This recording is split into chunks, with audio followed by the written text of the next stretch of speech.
everybody. I'm Jamie Kale Miller from Pandora Astrology. I'm in Berkeley, California, and with me is... Hey guys, I'm Julia Mikos, also with Pandora, and I'm joining in from San Francisco. Well, today we want to tell you about the new moon in Libra that's happening here pretty early in the month. And we're calling this one Making Peace with Adversaries because of the Mars influence. Check it out. The sun and the moon are together in 13 degrees of Libra, and Mars is right there also in 13 degrees. So very, very tightly bound up with this moon.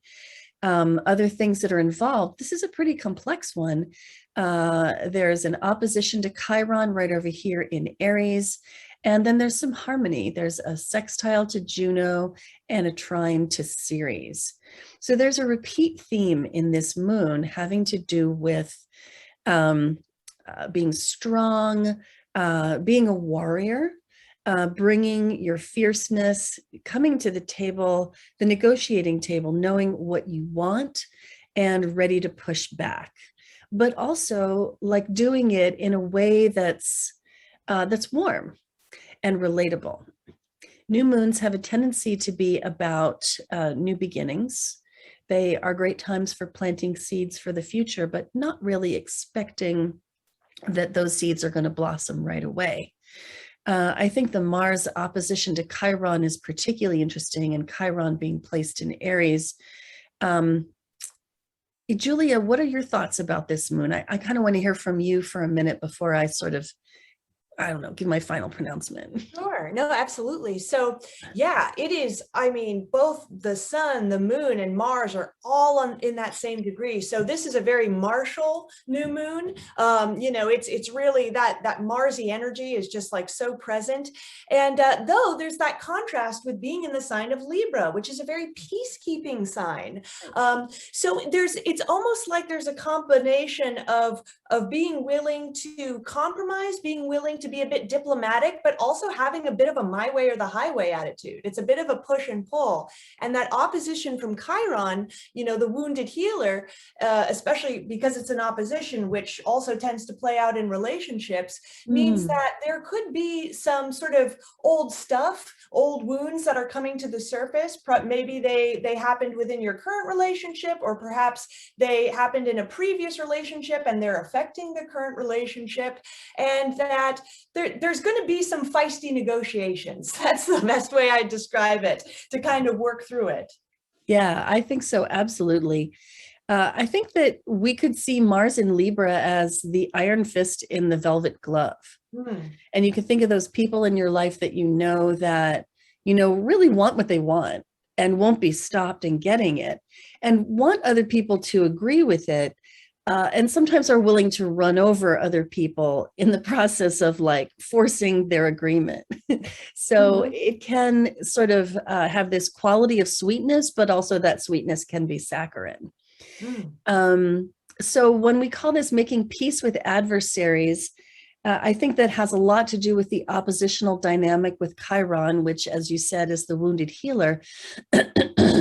And Chiron in Aries is on a 7-year journey. It's about a third to halfway through that journey to teach us all about, where is our wounding around boundaries, around will, knowing what do I want, how do I go after it, how do I make things happen in my life, how do I assert myself and protect myself when necessary.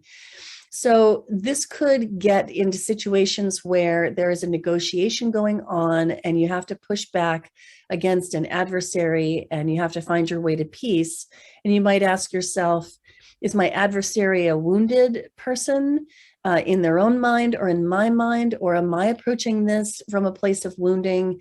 And how can this be a situation that results in an agreement that is truly fair and represents the will of both parties, and also is a healing situation?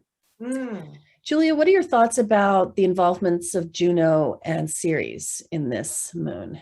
Yeah, well, Juno is a planet or is an asteroid that is very concerned with fairness, not sort of like hierarchical, dominant sort of power structures, but Yeah. more just kind of a level, even playing field. So again, she's kind of reinforcing all that Libran energy, that there can be compromises made within whatever partnership this could be affecting.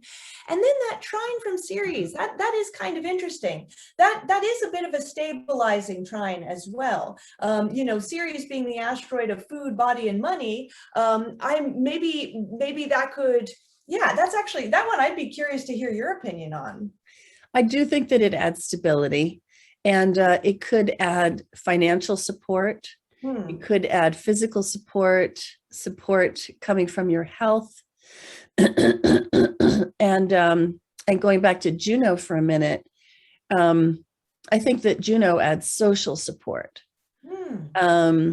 that you can draw on your networks, you can draw on your finances to help you with this.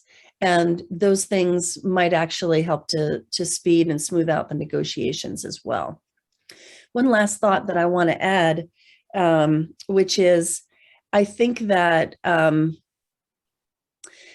this whole dynamic and the negotiation that's implied by it involves an element of recognition that your adversary is as valuable a person in the world as you are. It's like coming to the negotiating table, not just with your mind full of what you want or how you're going to cope with what the other person wants, but recognizing that the other person is a sovereign entity. They belong to themselves and they belong to be here simply because they're here. And bringing that respect with you can really help you to contend and negotiate in a way that's strong and also kind.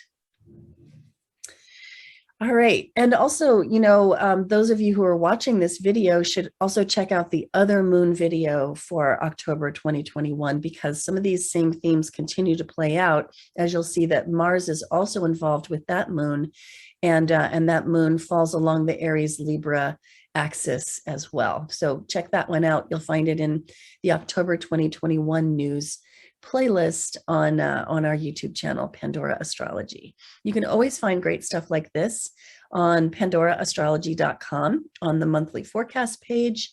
You can find your horoscope on our site as well. You can get readings or take classes. And until next time, we'll see you around the cosmos. Bye. Bye-bye.